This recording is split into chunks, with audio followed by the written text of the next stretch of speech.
Hola, soy el Dr. Eliasi. Voy a hablaros de la lesión de SLAP. La articulación del hombro suele ser un motivo frecuente de consulta por dolor en deportistas de lanzamiento o deportistas que practican deportes con el brazo por encima de la cabeza o overhead, pudiendo ser la lesión de SLAP motivo de su disfunción. Es el acrónimo para Superior Labrum Anterior to Posterior.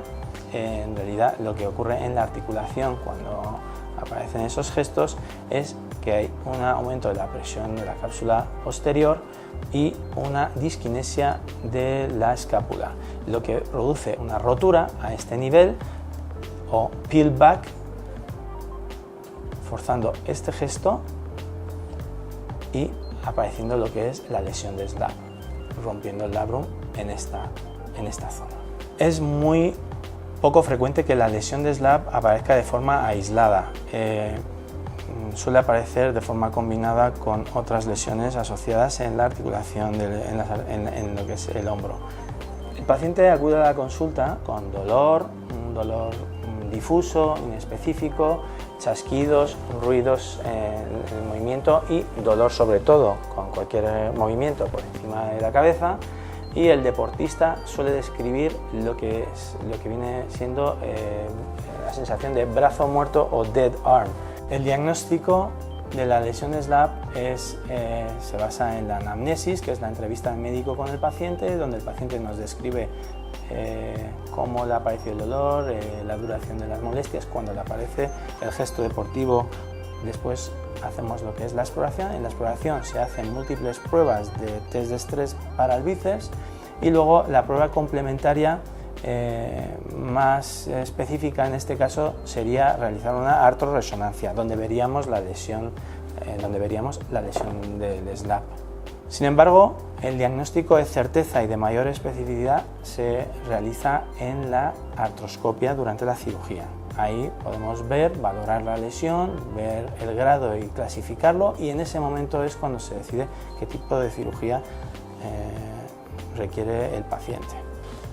Normalmente el paciente, tras realizar rehabilitación y tras la cual no mejorando la sintomatología, esta patología se trata quirúrgicamente.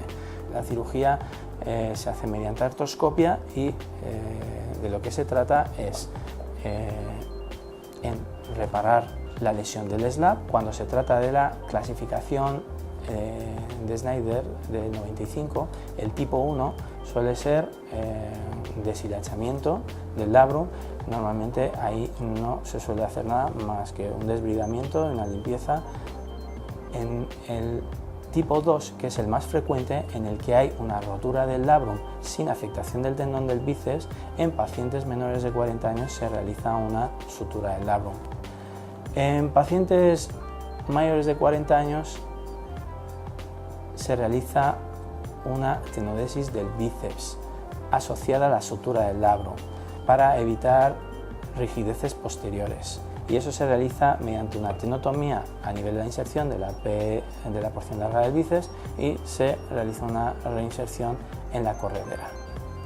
En pacientes mayores de 65 años, en principio no se opta por la sutura del labrum y lo que hacemos es simplemente una tenodesis del bíceps, o técnicamente mucho más fácil es hacer una tenotomía del bíceps, que es simplemente cortar la inserción del bíceps a nivel de su inserción y no hacer ninguna otra acción más. El paciente tras la cirugía pasa una noche ingresado en la clínica y al día siguiente se le da el alta con una serie de indicaciones de ejercicios a realizar.